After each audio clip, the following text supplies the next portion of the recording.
디모데전서 6장 3절로부터 14절까지 말씀입니다. 디모데전서 6장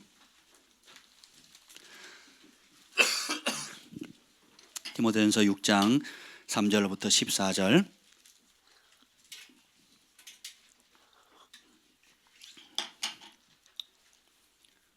자, 한 절씩 우리 교독하시겠습니다.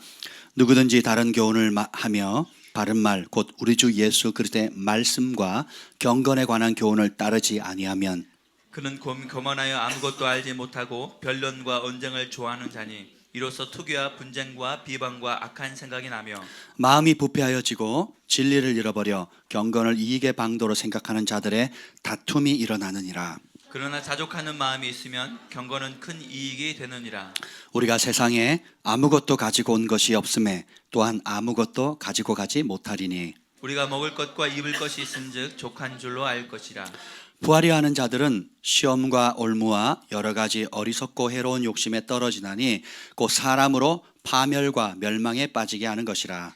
돈을 사랑함이 일만하게 뿌리가 되나니 이것을 탐내는 자들은 미혹을 받아 믿음에서 떠나 많은 근심으로써 자기를 찔렀도다. 오직 너 하나님의 사람아 이것들을 피하고 의와 경건과 믿음과 사랑과 인내와 온유를 따르며 믿음의 선한 싸움을 싸우라. 영생을 취하라. 이를 위하여 내가 부르심을 받았고 많은 증인 앞에서 선한 증언을 하였도다. 만물을 살게 하신 하나님 앞과 본디오 빌라도를 향하여 선한 증언을 하신 그리스도 예수 앞에서 내가 너를 명하노니 우리 주 예수 그리스도께서 나타나실 때까지 흠도 없고 책망받을 것도 없이 이 명령을 지키라. 아멘. 기도합니다. 성령 하나님 환영합니다. 오셔서 우리를 사로잡아 주시옵소서. 여호와 영이 나를 통해 말씀하시며 그 말씀이 내 혀에 있도다 하는 은혜가 강력하게 풀어주시고 내 말을 내 입에 두었노라 하는 그 은혜를 주시옵소서. 예수님의 이름으로 기도합니다. 아멘. 하나님의 말씀은 능력이 있습니다. 아멘. 오늘 말씀의 제목은 믿음은 사용할수록 어떻게 될까요? 증가됩니다. 믿음은 사용할수록 강력해집니다. 아멘. 그러면 사용을 안 할수록 약해지는 거예요. 우리 환자들을 이렇게 보면 이런저런 이유로 이제 침상에 누워 있는 환자들 있잖아요. 예, 그러면 그냥 단순히 몸만 불편한 게 아니라 근육량이 어떻게 됩니까? 확 줄어듭니다. 제가 군대에서 다리가 부러져가지고 기부스를 했어요. 예, 기부스를 했는데 몇 주를 했더라? 한 2달 한 것 같아요. 하고 나서 이제 한쪽 발을 하고 한쪽은 계속 이제 목발을 찢고 이제 이렇게 군대 말년에 이제 부러진 다리가 제대로 안 붙어가지고 뼈를 깎아내는 수술을 했습니다. 예, 그래가지고 이제 기부스를 하고 이제 이렇게 있는데 그러고 나서 이제 기부스를 풀었더니 제 종아리 근육이 장난 아니거든요. 옛날부터 운동을 해가지고 허벅지도 굵고 군의관이 굉장히 좋아했어요. 왜 좋아했는지 잘 모르겠는데 치료하면서 제 얼굴은 빼짝 말랐는데 하체가 튼튼하니까 되게 부러워하더라고요. 근데 이 기부스한 그 다리가 반쪽이 된 거예요. 그래서 그거 회복하는데 몇 개월이 걸리더라고요. 왜냐하면 한쪽 근육은 계속 썼는데 다른 쪽 근육은 안 사용을 하니까 우리 살이 어떻게 돼요? 예, 약해지는 겁니다. 여러분의 믿음은 하나님이 주신 믿음은 가지고 있는 게 아니라 그랬죠. 어떻게 해야 된다고요? 사용하는 겁니다. 그러니까 가지고만 있으면 보존되는 게 아니에요. 엔트로피의 법칙이라고 그랬나요? 만물은 어떻게 돼요? 가만 냅두면 새 것을 가만 냅두면 새 것 상태로 있는 게 아니에요. 어떻게 돼요? 부패하고 쇠락해지는 겁니다. 건물도 지었어요. 아무 짓도 안 했습니다. 냅두면 어떻게 돼요? 관리 안 하면 어떻게 됩니까? 그대로 새 것 그대로 있습니까? 쇠락해지거든요. 그렇죠? 하나님이 여러분에게 건강 주셨는데 그 건강으로 바르게 사용하지 않으면 건강이 그대로 유지되는 게 아니에요. 어떻게 됩니까? 나빠집니다. 하나님 여러분에게 재물 얻을 능력 주셨어요. 그 재물 가지고 바르게 사용 안 하면 어떻게 돼요? 그 재물이 썩어요. 부패합니다. 그것으로 인해서 여러분이 오히려 행복하라고 준 그 재물이 여러분의 가족과 자녀들을 망하게 하는 데 쓰임받게 하는 거거든요. 하나님 여러분의 지성과 은사와 여러 각종 능력을 줬는데 그것을 하나님의 법대로 말씀을 따라 믿음으로 사용하지 않게 되면 어떻게 돼요?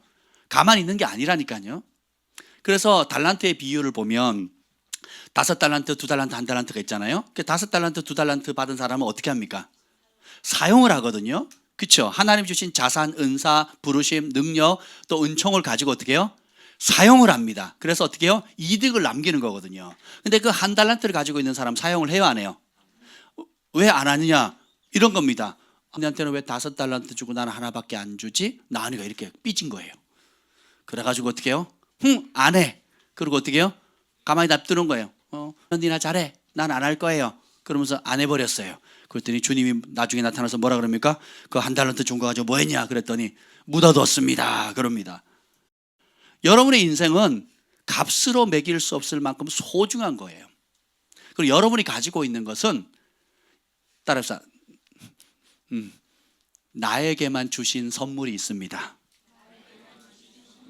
모방 불가, 그리고 다른 사람 대체 불가예요. 근데 우리는 자꾸 남의 떡이 커 보이잖아요. 그렇죠?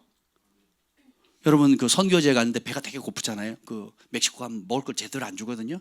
아침은 아예 안 줘요. 줄 생각 자체가 없습니다. 예, 그리고 점심은 나가서 주는 대로 먹고 저녁에 오면 뭐 바나나 조금 먹고 맙니다. 얼마나 배고픈지 몰라요. 근데 이제 한 번은 고기를 주거든요. 나갔을 때. 그러면 이제 우리의 선택의 여지가 없이 접시가 쫙 옵니다. 쫙 오면 꼭 내 앞에는 꼭 뭐가 와요? 비계덩어리가 오는 거예요. 옆에는 갈비가 오는데, 그러면 자리를 이렇게 밀고 싶은 유혹도 있고 접시를 바꾸고 싶은 유혹도 있고 뭐 그러잖아요. 꼭 우리가 우리 안에 남의 떡이 더 커 보이거나 더 좋아 보이는, 그래서 내 스스로 주님이 내게 주신 은혜가 내게 족하다 하는 그것에 대한 의미를 잘 모를 때가 있습니다. 오늘도 한번 보면 6절 한번 읽어보세요. 6절 읽어보겠습니다. 시작. 그러나 자족하는 마음이 있으면 경건은 큰 이익이 되느니라. 근데 이 자족하는 마음, 만족하는 마음, 이게 굉장히, 아이들을 키워보잖아요. 하고 그럽니다. 그리고 제가 아이들을 많이, 저희 집에도 식구가 많다 보니까 그 시즌들이 있더라고요. 뭐 3살, 또 뭐 초등학교 1학년, 또 뭐 3학년, 또 중학교 딱 들어갔을 때 어떤 전환기가 딱 오면 애들이 마음 상태나 생각하는 게 성장하기도 하고 또 평소에 안 하던 짓을 해요. 착하던 애가 이제 미운 3살, 뭐 죽이고 싶은 몇 살? 7살, 그리고 무서운 뭐 중딩, 뭐 이렇게 뭐 하여튼 뭐 여러 가지 말들이 있는데, 물론 이제 우리가 자신의 정체성을 찾아가는 과정 가운데서 부정적인 감정도 배워가는 거거든요. 또 그 부정적인 감정을 표출하면 배워가는 것도 있는데, 아무튼 뭐 그런 과정을 이렇게 하면서 아이들이 이렇게 보면 꼭 저의 모습을 보는 것 같아요. 그나마 아이들은 겉과 속이 똑같잖아요. 근데 우리는 이제 속이 들키면 위험해지니까 내가 손해 보니까 감췄을 뿐이지 속은 아이들하고 똑같은 거예요. 똑같이 욕심내고 똑같이 비교하고 똑같이 내가 더 갖고 싶고 더 사랑받고 싶고 더 관심 갖고 싶고 더 인정받고 싶은 거거든요. 근데 이거를 하나님의 성령의 능력 안에서 우리가 그걸 내어놓고 하나님이 나를 어떻게 부르셨는지를 그 말씀의 물로 씻어내지 않으면 본능을 따라 계속 그 길을 갑니다. 언제까지 심어야 돼요? 예? 아니, 그게 아니야. 정답이 다시 죽을 때까지. 맞아요. 좀 더 정확하게 언제까지 심어야 돼요? 주님 만날 때까지. 예, 비슷한 말이에요. 제가 원하는 답이 아니에요. 예? 심판받을까? 다 똑같은 말이에요. 언제까지 심어야 돼요? 예, 아멘, 아멘. 예, 정답은 그게 아니에요. 제가 금요일에 말씀드렸는데, 예, 비슷한 말인데 언제까지 심어야 되냐면, 심는 게 내 부르심이고, 심는 게 즐거움이고, 심는 게 사랑하는 거고, 심기 위해 태어났다는 게 가슴에 빡 박힐 때까지 하는 겁니다. 그래서 내 존재 자체는 어떻게 해요? 심는 자다. 다르게 보면 나누는 자다, 베푸는 자다. 하나님이 세상을 이처럼 사랑하고 독생자를 어떻게 했다고요? 주셨죠. 그러니까 예수님, 하나님이 독생자를 이 땅에 보내신 이유는 뭐 하려고요? 주려고. 뭘 줘요? 제일 좋은 거. 찌끄레기 아니고 뭐라고요? 제일 좋은 거 주려고 왔단 말이에요. 그럼 우리가 그 사랑을 모를 때는 내가 사랑받아야 되고, 내가 구원받아야 되고, 내가 은혜 받아야 되고, 내가 능력 받아야 되고, 내가 인정받아야 되고, 내가 복 받아야 되고, 예, 그 과정도 필요해요. 반드시 필요합니다. 근데 딱 받고 나니까 더 이상 받을 게 없어요. 예, 받고 보니까 욕심은 끝도 없어. 예, 얼마나 돈을 더 벌어야 만족하시겠어요? 얼마나 더 좋은 차를 타야 만족하시겠습니까? 예? 얼마나 더 공부를 해야, 얼마나 더 성적이 나와야 여러분 만족하시겠어요? 끝도 없거든. 그 욕심은 끝날까지. 제가 좀 이따 나눌 건데요. 부자들 진짜 심각합니다. 하여튼 끝도 없어요. 끝도 없어. 부자들이 더 하다니까요. 말 나온 김에 해버려요? 아니면 이따 할까? 이따 하겠습니다. 끝도 없다니까 욕심이요. 여러분 얼마나 더 벌어야 만족하겠냐고요. 근데 말씀의 물로 딱 씻기면 어떻게 되는 줄 아세요? 내 존재 자체가 사랑의 통로구나. 많고 적음의 문제가 아니고 내 중심 자체가 나는 하나님께 드려지기 위해서 태어났다. 하나님의 기쁨이 되어지기 위해서 태어났다. 하나님과 동행하기 위해서 태어났다. 그리고 내 머리는 주님이시고 주님이 기뻐하는 그 일을 할 때 내가 제일 행복하구나 라는 걸 깨닫는 거예요. 이걸 모르면 얼마까지 더 심어야 돼요. 내가 지난번에 심었잖아요. 아까운데 나도 좀 먹고 살아야죠. 내 새끼는요, 내 노후는요. 생각이 어떻게 돼요? 누구 중심이에요? 결국은 누가 주인이에요? 복이 없는 겁니다. 그런데 아브라함이 이삭을 바쳤죠. 자기가 가지고 있는 수천 수만 마리의 우양 가축 전또 땅보다도 더 귀하게 여긴 게 뭐예요? 아들이거든요. 내 아들이거든요. 왜요? 없는 것을 있는 것으로 부르시는 분, 죽은 자를 살리시는 하나님으로 믿었다 그랬거든요. 그 이전에 아브라함 이전에 죽었다가 살아난 사람이 있어요, 없어요?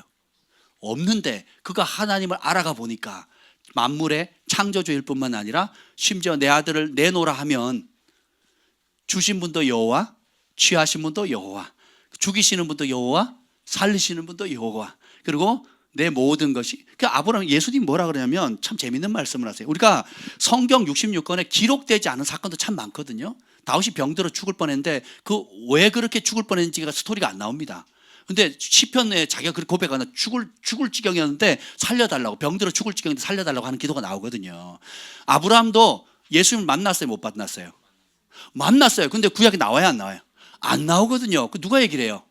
예수님이 3000년 지난 다음에 예수님이 얘기하시는 거예요. 아브라함이 내 때 볼 것을 고대하다가 보고 기뻐했다 그랬거든요. 아멘.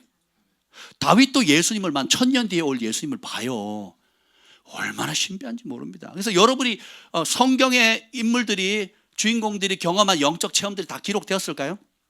안 됐습니다. 그래서 에녹서도 있고 여러 가지 것들이 있잖아요. 근데 이제 그런 걸 보면 우리의 삶 자체가 이 땅은 영원한 나라를 위한 훈련 테스트하는 곳이에요. 진짜 하나님의 구별된 성민이 될 거냐, 내 욕심으로 가는 사람 될 거냐. 너희 아비는 마귀니라. 예수님 그렇게 말씀하셨거든요. 그러니까 내 아비 마귀가 욕심을 따라, 본능을 자극해서 욕심을 따라, 내 욕심 따라 살 수 있는 그 길을 가게 할 거냐. 그럼 주인이 누가 되는 거예요? 마귀가 되는 거죠. 반면에 내어주는 사랑, 아낌없이 주는 십자가의 그 사랑으로, 그 사랑을 알게 되면 더 이상 내가 사는 것이 아니고 내 안에 예수님이 사는구나. 그래서 어떻게 해요? 내가 살아도 주를 위해, 죽어도 주를 위해 죽나니 사나 죽으나 주의 것이로다. 그러니까 무엇을 먹든지 마시든지 주를 위해 하는 삶. 이게 뭐예요? 언제까지 그렇게 해야 돼요가 아니고 그것이 존재 목적이 되는 거예요. 그것 때문에 돈 버는 겁니다. 그것 때문에 은사를 받는 거예요. 그래서 남 주려고, 사랑하려고, 도와주려고, 하나님 기뻐하는 뜻대로 하려고. 아멘. 그러면 그 사람의 통장에 수백억이 쌓여도 흔들림이 없어요. 그 통장이 바닥이 나도 흔들림이 없다니까요. 적게 주면 적게 주는 대로 만족하고, 많게 주면 많게 주는 대로 겸손히 주인의 뜻대로 쓸 수 있는 그 그릇을 주님께서 만들어가는 겁니다. 그래서 주님이 묻는 거예요. 네 거가, 네가 가지고 있는 게 다 네 거가. 주님 성경 반복해서 얘기하는, 네가 가진 것 중에 받지 않은 것이 있느냐 이렇게 묻거든요. 오늘 봅시다. 7절 읽어봅시다. 7절 시작. 우리가 세상에 아무것도 가지고 온 것이 없음에 또한 아무것도 가지고 가지 못하리니. 빈손으로 왔다가 빈손으로 간다는 거 제가 지난번 여러 번 말씀드렸죠. 8절 시작. 우리가 먹을 것과 입을 것이 있은즉 족한 줄로 알 것이니라. 아멘. 자, 그래서 여러분들이 입을 것, 먹을 것 있으면 땡. 자, 입을 것, 먹을 것 없는 사람만 아멘. 자, 이제는 불만이 있으면 안 돼요. 먹을 것, 입을 것 있으면 어떻게 해요? 만족해야 되는 거예요. 아멘. 근데 옷이 더 필요해요. 입을 옷이 없네. 그럽니다. 진짜 없는 거예요? 그 말은 뭐예요? 유행이 지났다. 새 옷 사고 싶다. 또 남이 입는 옷, 저 예쁜 모델이 입는 저 옷 나도 한번 입어봤으면 좋겠다. 저 액세서리 꼈으면 좋겠다. 이 반지 꼈으면 좋겠다. 뭐 이 목걸이 핀 했으면 좋겠다. 그죠? 남자들은 뭐예요? V6에서 갤럭시 S10으로 갈아타야 되고, 그래도 안 되면 어떻게 돼요? 아이폰, 요즘 뭐 최신형이 뭐죠? 그리고 아벨라에서 BMW로 또 뭐, 제가 아는 게 그거밖에 없어요. 하여튼 더 비싼 차. 그리고 뭐 하여튼 그러니까 끝도 없이 어떻게 돈이 생기면 요것만 있으면 좋겠다는데 딱 생기면 어떻게 돼요? 업그레이드 해야 되는 거예요. 그리고 나보다 학교 다닐 때 공부도 못한 친구가 더 좋은 차 타고 다니는 거예요. 기분 나빠. 그래 안 그래요? 예, 여러분 같이 일하는 동료가 나보다 더 좋은 차, 좋은 집에 살면 기분 좋죠? 안 좋죠? 그렇잖아요. 내보다 밑에 있는 직원이 혹은 뭐 옛날에 좀 찌질했던 친구가 동기 모임 만났는데 잘 나가고 있으면 행복하다, 잘 됐다 막 이럽니까? 아멘. 네, 아멘. 저는 그게 바로 안 나오더라고요. 여러분 이게 본성인데 성령께서 오시면 이것이 뒤집어지면 진심으로 축복하게 되는 거예요. 진심으로 아파해주고 진심으로 기뻐해주고, 그러니까 그 자체로 행복해 할 수 있는, 그래서 내가 잘 되기를 바라듯이 남이 잘 되는 그것으로 기뻐하는 거, 그렇게 인격이 예수님의 마음으로 바뀌어질 때까지 연단을 받는 겁니다. 아멘. 그럼 어떻게 돼요? 여러분은 왕의 자녀의 성품을 갖게 되는 거예요. 그리고 왕의 자녀의 권세가 흘러나가는 겁니다. 아멘. 그래서 오늘 믿음에 대해서 얘기를 하는데 왜 이 얘기를 하느냐? 이게 토대가 돼야 돼요. 자, 먹을 거 있으면 아멘, 입을 거 있으면 아멘. 이제 더 이상 뭐가 부족해요 할 거리가 있다 없다? 성경은 기준이 딱 명확합니다. 이스라엘 백성들이 출애굽했을 때 그 가나안 땅 가기 전에 40년 동안 광야에서 이틀치 양식을 모은 적이 있어요 없어요? 안식일을 제외하고는 주중에 다 뭐예요? 하루 걷어서 하루 먹는 겁니다. 그래서 주님 뭐예요? 누가 공급자다? 하나님이라는 거예요. 내일을 걱정하지 말라는 거예요. 누가 인도한다? 하나님. 갈 바를 알았어요 몰랐어요? 갑자기 구름이 떠버려요. 그럼 이동, 짐 싸 이렇게 가는 겁니다. 그걸 가다가 좀 여기는 안 멈췄으면 좋겠는데 여기 너무 불편한데 하는데 구름이 멈춰버렸어요. 그러니까 어떻게 해요? 텐트 쳐. 그래서 치는 겁니다. 빨리 떠나고 싶은데 한 달이, 두 달, 석 달, 1년 동안 머무는 겁니다. 그죠? 또 구름이 뜨네, 그 불기둥이 떠요. 그럼 밤에 또 움직여야 돼. 딱 떴는데 오아시스가 있네요. 그 엘림에 가면 그 종려나무가 뭐 70그루가 있어가지고 오아시스 같은 곳이 있는 거예요. 여기서 영원히 장막을 쳤으면 좋겠다 했더니 어떻게 해요? 이틀이 못 가서 또 구름이 떠요. 그럼 어떻게 해야 돼요? 나 여기 있고 싶어요. 근데 주님 뭐예요? 짐 싸, 가자. 그럼 가야 되는 거예요. 왜 그러냐? 이 땅이 전부가 아니라는 거예요. 내가 좋다고 만족하고 이거면 만족하겠다, 이거면 행복하겠다, 이거면 우리 자식을 위해서 내 노후가 보장되겠다는 이 모든 걸 흔들어 버리는 거예요. 그래서 시편 23편 1절 말씀에 축복을 주는 겁니다. 다 같이 시작. 여호와는 나의 목자시니 내게 부족함이 없으리라. 그래서 모든 이로 환경을 흔들어서 결국은 너의 진짜 만족을 누구로 삼으라는 거예요? 하나님 한 분만으로 삼으라는 거예요. 그러면 그 사람은 사망의 음침한 골짜기를 다닐지라도 해를 두려워하지 않는 겁니다. 이게 하나님의 지혜예요. 그래서 하나님은 우리에게 몇 가지 좋은 선물을 주고 이만하면 나 좋은 아버지지라고 하시는 분이 아니에요. 하나님은 어떻게 해요? 전부를 주기를 원하시는 거예요. 근데 그 전부 받고 싶죠? 하나님의 전 존재를 받을 수 있는 비결은 하나밖에 없습니다. 우리의 전부를 그분께 드리는 거예요. 값진 상품을, 극상품 진주를 발견한 그 상인처럼, 혹은 밭에 감추인 보화를 발견한 일꾼처럼, 그들의 공통점이 뭡니까? 발견하는 순간 자기의 전 재산을 팔지요. 인생 전부를 걸어버리거든요. 전에 말씀드렸잖아요. 예수님 외에 여러분의 인생을 걸 만한 신뢰할 분이 있습니까? 있으면 소개 좀 해주세요. 제가 바꿔버리게. 예수님 외에 여러분의 젊음, 부르심, 인생 전부를 걸 만한 존재가 없습니다.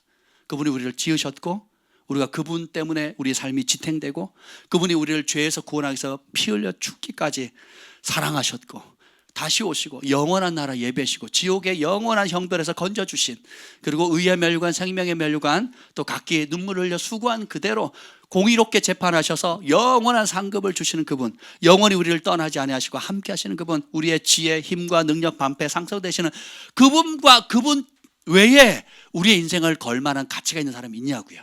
자격 있는 분이 있냐고요. 그럼 계산을 해보라 그랬잖아요. 계산을 딱 해보는 겁니다. 그러면 세상이 주는 아무리 좋은 조건, 명예, 반짝이는 걸 할지라도 그게 뭐야, 배설물처럼 여기는 거예요. 바울이 3천층 가가지고 본 게, 나 신령한 거 봤다, 너네는 못 봤지, 나 신령해, 이렇게 한 게 아니에요. 그걸 딱 보는 순간 세상에 있는 모든 것들이 뭐예요? 똥이에요, 똥. 내가 싼 똥도 안 쳐다본다 그랬죠. 그 냄새, 산삼 먹어서 내가 냄새 아쉽지만 한번 맡아볼까? 이러지 않는다고요. 배설물, 왜? 진짜를 보니까 어떻게 돼요? 나머지는 눈에 안 들어오는 겁니다. 하나님이 어떤 분인지를 우리가 알게 되면 돈을 버는 목적도 하나님이고, 호흡 있는 목적도 하나님이고, 공부하는 목적도 하나님이고, 성공하는 목적도 하나님이고, 그죠? 내가 존재하는 목적도 하나님인 거예요. 그런 사람을 찾고 계시는 거예요. 여호와의 눈은 온 땅을 두루감찰하사 전심으로 자기를 찾는 자, 자기에게 향하는 자를 찾고 계신다 그랬거든요. 그래서 마음을 다하고 힘을 다하고 목숨을 다할 사람을 찾는 거예요. 다해서 뭐예요? 사랑하라는 거거든요. 그러면 여러분의 존재 자체가 아무데나 떨거나 보세요. 빛납니다. 산 위에 있는 등대와 같아서 많은 어둠 가운데 갈 바를 알지 못하는 사람 여러분 주변에 모이게 되는 거예요. 여러분, 진짜 하나님의 종들, 진짜 하나님이 기뻐하는 사람들, 진짜 하나님과 동행하는 사람들은요, 가만히 있어도요 사람들이 모입니다. 저 시골에 세례 요한이 어디서 사역했어요? 서울에서 했습니까? 아니면 저기 완도에서 하셨습니까? 비유하자면 완도에서 한 거죠. 그죠? 전라도 순천에서 하셨을 거야 아마. 우리 정 목사님은 서울 출신이세요. 서울시 순천군. 세례 요한이 그 순천이 어디 붙였는지 우리 아이들 잘 모를 겁니다. 저도 이제 결혼식 때문에 처음 가봤거든요. 야, 멀긴 멀더라고요. 기억나는 하나밖에 없습니다. 제가 그 좋아하는 그 홍어. 전라도에서는 결혼식 가면 무조건 홍어가 나온대요. 그래가지고 막 저희 아버지랑 나 다 먹었는데 그 홍어만 기억나는데, 보세요. 근데 세례 요한이 그런 광야에 있었거든요. 근데 이스라엘에 있는 모든 사람들이 그 세례 요한을 보러 갑니다. 그리고 하나님의 임재 연습, 브라더 로렌스 형제 있죠. 수도사였거든요. 그러니까 수도사에서도 고위직이 아니고 마당 쓸고 설거지하는 가장 직급으로 말하면 가장 낮은 위치에 있는 수도사였습니다. 근데 그가 하나님과 동행하기로 결정하면서 진짜 주님과 동행하는 삶을 시작하는 순간 파장이 나타나잖아요. 전 세계에 있는 사람들이 찾아옵니다. 설거지하는 모습 보러. 왕들과 정치인들이 옵니다. 제가 아는 처음 부흥했을 때 1호로 부흥회를 인도하셨던 그 목사님이 계세요. 지금 아마 소천하신 것 같은데 제가 유학 가기 전에 뵀었거든요. 그분이 정말 버림받은 사람들을 제자로 삼아가지고 양육을 하는데, 진짜 대단하시더라고요. 매년 40일 금식 기도를 산에서 해요. 낙엽 덮고 그냥 밤에 주무시고, 엄청 우리나라에 정말 신령한 사람 많았습니다. 그분을 어떻게 소개해서 알게 돼가지고 유학 가기 전까지 제가 몇 번 뵀거든요. 그러면 제가 받은 그 제자들 보면요, 진짜 버림받은 사람들 중에 버림받아요. 성격도 장난 아니고요. 근데 그런 분들을 죄인의 친구처럼 계시는 거예요. 그리고 그 사시는 곳도 보면 아주 조그만 쪽방 같은 곳에 꼭 앉아 계세요. 근데요, 전국에서 사람들이 알고 찾아옵니다. 그리고 누가 찾아오느냐? 이제 대선만 되면 정치인들이 찾아와요. 거물급 정치인들이. 교회 다니는 사람뿐만 아니라 안 다니는 사람들까지 찾아옵니다. 왜 그런 줄 아세요? 진짜 하나님의 음성을 듣거든요. 그 진짜 하나님의 종이거든요. 그러니까 교회는 안 다니지만 그분을 입에서 나오는 말씀은 진실하다는 거, 능력 있다는 거, 하나님의 뜻이 저분의 입을 통해서 나온다는 걸 알게 되니까요, 그렇게 모이는 겁니다. 야, 제가 유학만 안 갔어도 그분 밑에서 계속 이렇게 좀 배움을 가질 수 있어야 되니까 제가 유학 가는 기간 딱 정해지는 바람에 몇 개월 이제 그분 가르침을 받다가 가는 그 이후로는 연락이 끊겼습니다. 살아 계신지 안 계신지 모르겠어요. 아마 연세로 보면 돌아가시지 않았을까, 아니면 뭐 100세 정도 가까이 되지 않았을까 싶습니다. 그러니까 우리나라에 정말 귀하신 분들이 많아요. 근데 그분 이렇게 보면 욕심이 하나도 없습니다. 왜 그러냐? 진짜를 딱 만나니까 이 땅은 뭐예요? 먹을 것 입을 것 있으면 족한 줄 아는 거예요. 그 이상 바라지도 않습니다. 근데 각계 각층에 정말 하나님의 뜻을 알고자 하는 사람들이 다 와서 무릎을 꿇는 거예요. 그래서 그분의 입에서 나오는 말씀 한마디 받으려고 그러는 겁니다. 야, 지금 생각해 보면, 제가 그때 그분의 가치를 몰랐으니까 유학을 갔죠. 가치를 제대로 알았으면 아마 유학 못 갔을 겁니다. 아마 그분의 수제자가 돼서 또 열심히 쫓아다니지 않았을까. 근데 그땐 그런 걸 잘 몰랐었거든요. 좀 이상하신 분이다. 좀 너무 신령한데 내가 감당이 안 되는 분이다. 이러고 말았거든요. 지나고 보니까 야, 정말 너무 귀한 분이시다라는 생각을 하게 됩니다. 여러분의 존재 자체가 그렇게 내가 주님과 하나 되는 삶에 그 가까이 갈수록 어떻게 해요? 영적 파장과 그리스도의 향기가 진해집니다. 그러면 어떻게 해요? 서로 같이 하자고 얘기를 하고요. 또 도움이 필요한 사람들, 또 생명을 얻고자 하는 사람들이 여러분에게 모입니다. 그러면 여러분들이 여러분 안에 있는 그 예수님의 복음, 진리, 구원, 그 사랑을 흘려보내면 그게 자연스럽게 또 전도가 되는 거거든요. 영혼을 살리는 겁니다. 그래서 근데 우리가 다 같이 받는 유혹이 9절 10절에 있어요. 읽어봅시다. 시작. 부하려 하는 자들은 시험과 올무와 여러 가지 어리석고 해로운 욕심에 떨어지나니 그 사람으로 파멸과 멸망에 빠지게 하는 것이라. 돈을 사랑함이 일만하게 뿌리가 되나니 이것을 탐내는 자들은 미혹을 받아 믿음에서 떠나 많은 근심으로써 자기를 찔렀도다. 아멘. 자, 누가 칼로 그냥 와서 찌르면 살인이 되잖아요. 근데 많은 사람들이 스스로 칼을 뽑아서 자기 배를 찌르는 거예요. 어떻게 해요? 탐심이에요, 탐심. 탐심은 우상숭배라 그랬거든요. 그러니까 왜 그러냐? 부하려고 하는 거예요.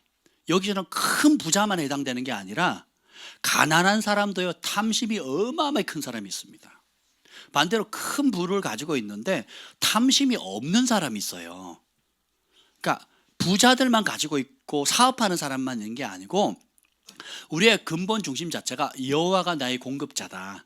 그리고 내 모든 것이 주가 쓰시겠다 할 때 주인의 것이니까 나는 청직이다. 나는 회계를 맡은 관리인이다. 그래서 주인이 말씀하시면 내가 쓰겠다 하는 것이 딱 돼 있는 사람은 탐심이 안 들어옵니다. 근데 그게 아니고 내 거야. 더 갖고 싶어. 더 높은 자리, 더 많이. 내 남편이 좀 더 이거 갖고는 연봉이 안 돼. 그러니까 맞벌이 해야 되고 또 뭐도 해야 되고 또 내 자식이 이렇게 살아가지고는 우리 부모님처럼 또 누구처럼 내가 찌질하게 살고 싶지 않아. 그죠? 자녀들에게 대학교를 보내요. 무슨 학교? 돈 많이 벌 수 있다고 가능성이 높은 학교를 보내는 겁니다. 그래서 어떻게 해요? 아이는 하나님의 부르심이 있고 창의적인 뭔가 자기가 하고 싶은 걸 하는데 부모가 어떻게 해요? 그게 돈이 되냐? 밥이 나오냐? 그래서 어떻게 해요? 그 길 가지 마! 그럽니다. 갈등이 오는 거죠. 착하고 기가 죽은 애들은 어떻게 해요? 마마보이가 돼가지고 엄마가 가는데 떠밀려 가가지고 지 적성에도 안 먹는 거 하다가 속에는 부글부글 끓는 거죠. 그러다가 나이가 들어서 내가 엄마 아버지는 힘이 빠지고 자기는 젊고 능력이 있으니까 어떻게 그때 이제 폭발하는 겁니다. 그래서 어떻게 부모와 자식 관계 완전히 멀어지고요. 이걸요 수도 없이 봤습니다. 보신 분만 하면 불행한 거예요. 불행한 겁니다. 왜? 부모도 자식을 돈이 행복이라고 생각을 하니까 다 그렇게 몰아가는 거거든요. 근데 이것이 때문에 시험과 올무와 여러 가지 해로운 욕심에 떨어지다니 파멸과 멸망에 빠지게 만들어 버리는 거예요. 그래서 이게 세상의 영이거든요. 만몬의 영이거든요. 바알신과 아세라신, 이것이 오늘날 교회에도 그대로 있습니다. 그래서 이걸 대적하지 않으면 스스로 시험과 올무에 빠져서 자기 스스로 칼로 자기를 찌르는 격이 되는 겁니다.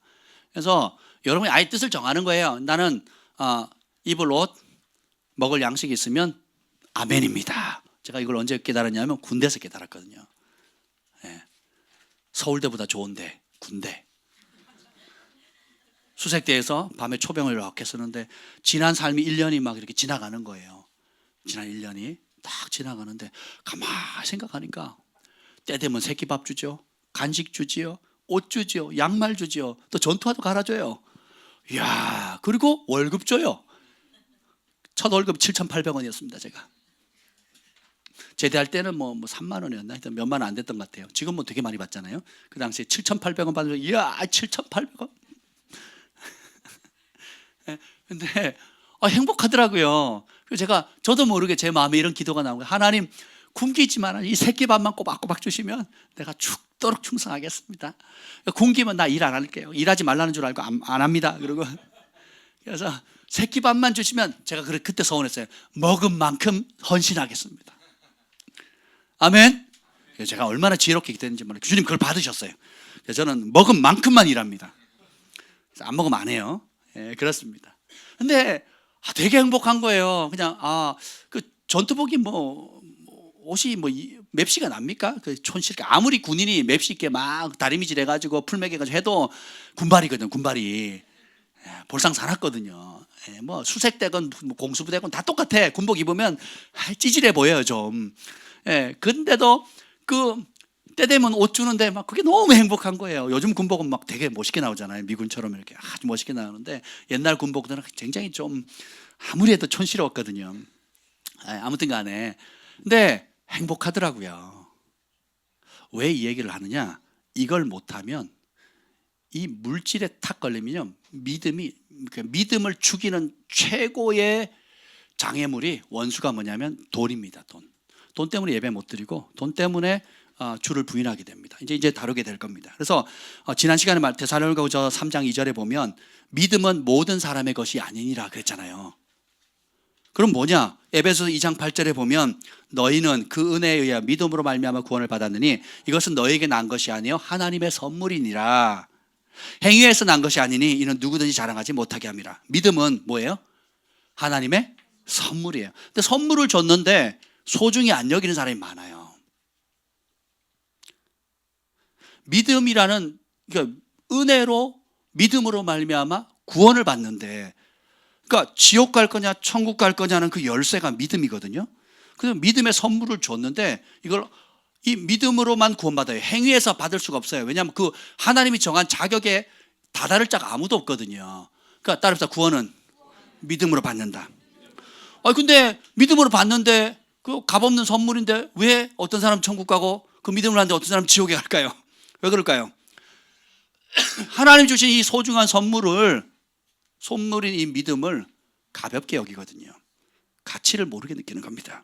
그래서 디모데전서 1장 19절 한번 봅시다. 1장 19절. 이제 디모데 전후서에 믿음이란 단어가 27번 나옵니다. 굉장히 믿음이란 단어가 많이 나와요. 한번 볼게요. 1장 19절 읽어봅시다. 시작. 믿음과 착한 양심을 가지라. 어떤 이들은 이 양심을 버렸고 그 믿음에 관하여는 파산하였느니라. 다시 한번 읽겠습니다. 시작. 믿음과 착한 양심을 가지라. 어떤 이들은 이 양심을 버렸고 그 믿음에 관하여는 파산하였느니라. 자, 믿음과 착한 양심을 가지라. 양심은 제가 믿음을 담는 그릇이에요. 양심이 더러워지면 아무리 값진 좋은 음식도 더러운 그릇에 담아버리면 못 먹잖아요. 아무리 귀한 하나님의 선물인 믿음이라 할지라도 착한 양심이 아닌 더러워진 양심은 담을 수가 없습니다. 그래서 양심을 담을 수 있는 그릇이 믿음을 담을 수 있는 그릇이 깨끗한 양심이에요. 그래서 믿음을 가지라 그랬어요. 아멘. 근데 제가 지난주에 금요일 날 뭐라고 했어요? 믿음은 가지고 있는 것이 아니라 그랬죠. 일단 받아야 되겠죠. 그러니까 받아서 가지고만 있으라고 주는 게 아니라는 거. 가지고만 있으면 어떻게 되냐? 작동을 안 해요. 그래서 어떻게 되느냐? 그 믿음에 관하여 파손한다는 거예요. 그러니까 하나님이 구원받을 수 있는 소중한 열쇠, 천국 열쇠를 줬는데, 구원의 통로에 믿음이란 선물을 줬는데 그걸 써요, 안 써요? 안 쓰게 되면 어떻게 되냐? 믿음에서 파손하게 되는 거야. 배가 여기서 부산에서 제주도까지 혹은 부산에서 일본까지 가는 배를 크루즈를 탔는데 구멍이 나버렸어요. 파손됐어요. 그럼 어떻게 돼요? 가라앉죠. 낚싯배들 사고 많이 나잖아요. 뒤집어져서 못 건지잖아요. 그러니까 평생 바다에서 산 어부들도 파손하면 어떻게 돼요? 누가 구조하지 않으면 거기서 죽습니다. 죽어요. 그게 물고기 밥이 되는 겁니다. 믿음도 여러분들이 안 쓰면 어떻게 돼요? 그대로 있는 게 아니라니까요. 쓰면 쓸수록 강해집니다. 안 쓰면 안 쓸수록 약해져요. 그래서 믿음은 들음에서 나고 들음은 말씀에서 나온다 그랬죠. 그러니까 여러분이 말씀이 믿음의 불쏘시개인데 말씀을 받잖아요. 듣잖아요. 그럼 아멘 아멘 하셨죠. 오늘도 선포하면서 아멘 아멘 했잖아요. 그거 가지고 있는 거예요. 그거는. 근데 그걸 사용을 안 하면 어떻게 돼요? 약해지고 그대로 방치하면 파손하게 되는 겁니다. 그 듣기만 하고 귀만 커지고 머리만 커지는데 행할 수 있는 근력이 없어지게 되는 거예요. 그러면 마귀가 돌아다니면서 두루다니면서 삼킬차를 잡다가 요밥 조밥 다 잡아먹는 겁니다. 굉장히 위험한 거죠. 그래서 여기 보면 믿음을 버린 사람이 나와요. 자, 디모데전서 5장 12절 보겠습니다. 5장 12절. 5장 12절. 봅시다. 시작. 처음 믿음을 저버렸으므로 정죄를 받느니라. 자, 하나님이 구원을 받을 수 있는 믿음의 선물을 진짜 오리지널 첫 믿음을 줬는데 어떻게 했다고요? 누가요? 여기 믿음에, 그러니까 예수님을 믿고 거듭난 사람들이 이런저런 이유로 처음 믿음을 버렸대요. 근데 이 처음 믿음 버렸다는 이야기가 성경에 자주 나옵니다. 예를 들면 마지막 때 바울이 이제 데살로니가 전후서 디모데 후서에 보면 마지막 때까지 나와 함께한 사람이 없대요. 그리고 대만은 뭘 사랑했대요? 세상을 사랑해서 떠났대요. 세상에 뭐가 있는데? 돈과 명예와 쾌락이 있거든요. 그래서 어떻게 해요? 은혜도 받고 부흥도 경험하고 치유도 경험하고 귀신 떠나는 거 다 보고 하나님 공급하시고 초자연적 역사를 다 봤는데 뭘 더 사랑해요? 세상을 사랑해서 믿음을 떠나는 겁니다. 그래서 디모데 후서 3장 8절 볼까요? 디모데 후서 3장 8절. 후서 3장 8절입니다. 시작. 얀네와 얀브레가 모세를 대적한 것 같이 그들도 진리를 대적하니 이 사람들은 그 마음이 부패한 자요 믿음에 관하여는 버림받은 자들이라. 지난주에 제가 잠깐 금요일에 잠깐 다루다 말았는데요. 하나님의 초자연적 기적을 경험해서 눈에 딱 보이는데 바리새인과 서기관처럼 그 귀신 들렸다. 바알세불을 지펴서 한 거다. 이러는 거예요. 나무는 뭘로 말한다? 그럼 귀신 들려서 귀신의 능력으로 하면 열매가 좋은 열매, 나쁜 열매요. 나쁜 열매고 살리는 게 아니고 죽이는 열매거든요. 그렇죠? 근데 예수님 맺은 열매는 어떻게 돼요? 살리는 열매잖아요. 그러니까 모세가 하나님의 이름으로 온갖 기적을 행했는데 애굽의 술사인 얀네와 얀브레가 어떻게 해요? 그걸 대적하거든요. 돌이켜요, 안 돌이켜요? 안 돌이키거든요. 그럼 어떻게 해요? 하나님이 기적을 주시는 이유는 뭐냐면 기적과 권능을 행하시는 이유는 하나입니다. 돌이켜 회개하라고. 그래서 예수님이 두 도시를 책망해 가장 기적을 많이 행했던 도시가 있어요. 그 도시를 기적을 행했더니 사람들이 돌이켜요, 안 돌이켜요? 기적은 환영합니다. 근데 죄는 안 떠나요. 기적은 환영해요. 응답은 환영하는데 예수님이 왕으로 내 인생의 주인으로 되는 걸 싫다는 거예요. 그랬더니 예수님이 저주를 하십니다. 그 도시를. 그러면서 뭐라고 하냐면 소돔과 고모라 성에 화이슬진자 베세다요, 화이슬자 고라시나 소돔과 고모라 땅에 니네가 그 베세다 땅과 고라신 땅에 소돔과 고모라에서 그 두 도시에게 행했던 기적을 소돔과 고모라 땅에 내가 행했다면 소돔과 고모라 멸망 안 했다는 거예요. 돌이켰다는 겁니다. 동성애로 만연했던 그 땅에 베세다와 고라신에서 행했던 예수님의 기적을 그들이 봤다면 회개했을 거라는 거예요. 그러니까 기적의 권능의 목적이 뭐예요? 돌이켜 회개하라는 거거든요. 근데 얀네와 얀브레는 그걸 거부합니다. 그리고 바리새인과 서기관도 그걸 거부해요. 제가요 그 초자연적인 성령의 역사들, 기적들 얘기하면 제일 거부하는 사람, 부류의 사람들 누군지 아세요? 불신자들은요, 그래요? 그럼 제가 교회에 그래요? 그럼 제가 교회 한번 가볼게 이럽니다. 근데 초자연적인 성령의 역사와 표적과 이적에 대해서 간증을 하면 제일 싫어하는 부류의 사람들이 누군지 아세요? 목사님들이에요. 충격받습니다. 더 놀라운 게 뭔지 아세요? 성령 사역하시는 목사님들로 더 그런 초자연적인 역사들을 거부해요. 제가 깜짝 놀랐습니다. 제가 캐나다에 있을 때인데 저희 교회에 와서 늘 부흥회를 인도하는 순복음 교회 목사님 계셔요. 부흥사세요. 저도 기도를 많이 하고 그분도 기도 많이 하니까 서로 좋잖아요. 그리고 제가 경험한 여러 영적 체험들을 나눴더니요, 이상하게 보는 거예요. 그 분위기가 싸해요. 그러면서 성경에 그게 어디 있습니까? 성경에 그게 어디니에요? 그래서 아니 성경에 있죠. 예. Miracle, Signs and Wonders잖아요. 이분의 말은 뭐냐면 문자 그대로 목사님 제가 경험한 그 사건이 성경에 어디냐 이렇게 물은 거예요. 저는 그 성경을 목회자들 성경을 답답하게 읽는 거예요. 성경 Miracle, Signs and Wonders잖아요. Sign은 표적이고 Wonders는 하는 거거든요. 하나님이 출애굽에서 이스라엘 백성들의 기적을 행할 때 똑같은 기적을 두 번 행하지 않거든요. 반석을 처음에는 어떻게 해요? 치라 그러고 두 번째는 어떻게 해요? 명하라 그러거든요. 홍해 두 번 가릅니까? 홍해 바다를 가를 때랑 그리고 요단강 건널 때 같은 방법 다른 방법. 홍해를 갈 때는 어떻게 해요? 지팡이를 내밀러라. 찍은 거 아니에요. 그 에집트의 왕자에서 본 거 그거 안 찍은 거 아닙니다. 내미니까 바람이 밤새 불었어요. 바람이. 그죠? 시간이 많이 걸렸어요. 근데 요단강 건널 때는 제사장이 법궤를 메고 물속으로 들어가요. 홍수가 범람해 있는 그 땅을 똑같은 방법이 없다니까요. 그러면 이분들이 이 성령사역 하시는 목사님이 성경 어디 있습니까 하면 제가 똑같이 해야 되는 거예요. 강가에 가가지고 법궤를 메고 들어가서 갈라져라. 이게 성경적인 기적이라는 거죠. 말이 돼요 안 돼요? 하나님은 날마다 새 일을 행하시거든요. 그러니까 이 wonders라고 하는 이 표현은 뭐냐면 경악하는 거예요. 뜨악! 이건 사람이 할 수 없다. 하나님만이 할 수 있고 어떤 교회는 지금도요 성경책에서 기름이 계속 나옵니다. 아예 유리통 있잖아요. 유리통 이따만한 가지고 거기 보면 기름이 꽉 차 있어요. 그 안에 성경이 있어요. 근데 거기서 성경에서 그 두꺼운 성경에 기름이 지금도 계속 나오는 거예요. 설명이 돼요 안 돼요? 신기하죠. 신비하죠. 그러니까 하는 겁니다. 뜨악하죠. 예. 그리고 여러분 치아가 금으로 바뀐 거에 시비 많이 걸었잖아요. 저희 교단에 제 친구가 부교육자로 있었거든요. 그러니까 막 목사님이 얼마나 기도를 많이 하시냐면 마이크를 잡고 교육자들이 2시간씩 돌아가면서 기도를 하는 겁니다. 온 성도들 24시간.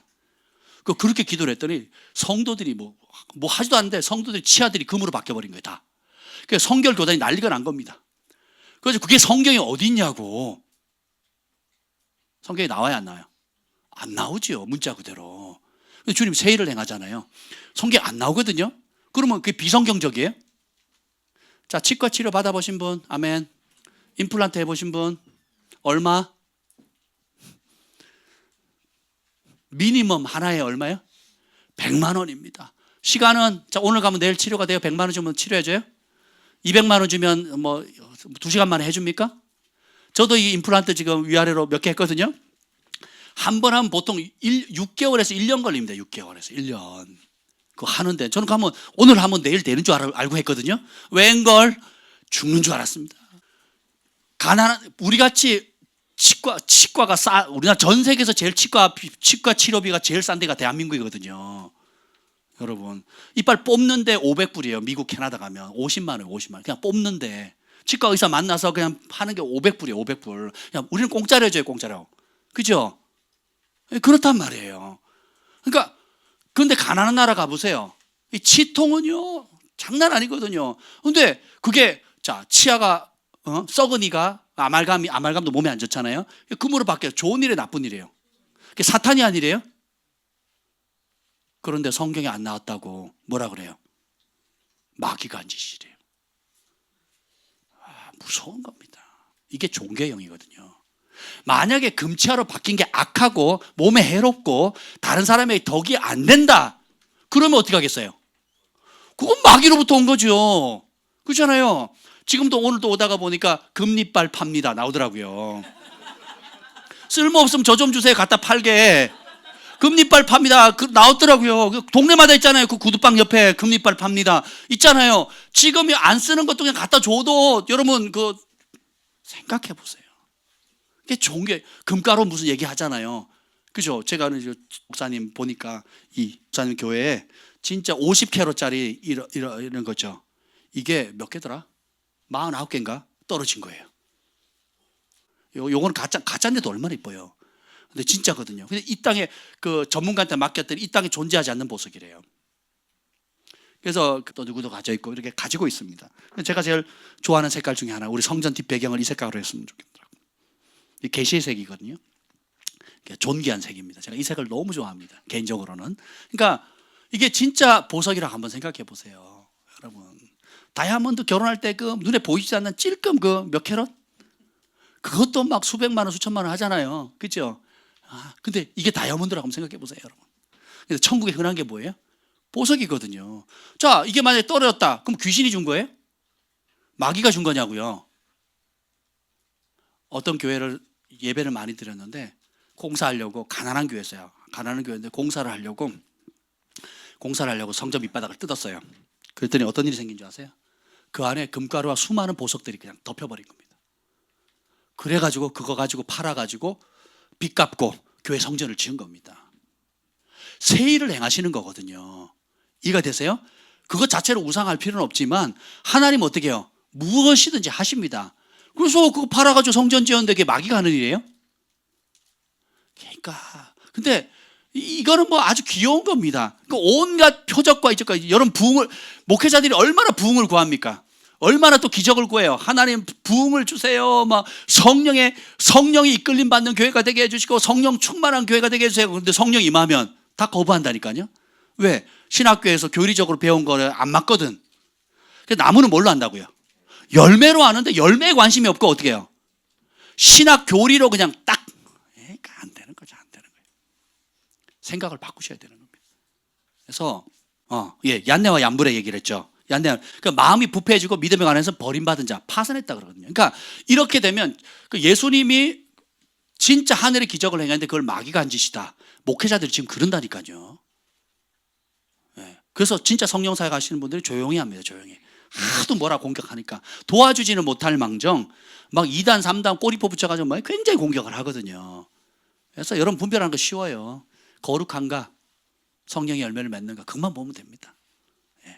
거룩한가 성령의 열매를 맺는가 그것만 보면 돼요. 표적과 이적은 우리가 표적과 이적으로는 분별할 수가 없어요. 그걸 통해서 어떤 열매를 맺는가를 보시면 되는 겁니다. 근데 얀네와 얀불을 대적하면서 믿음에서 파산해야 돼. 다시 말하면 이제 명백한 성령의 역사인데 거부하죠. 그럼 어떤 현상이 생기냐? 믿음이 그 사람을 거부해버려요.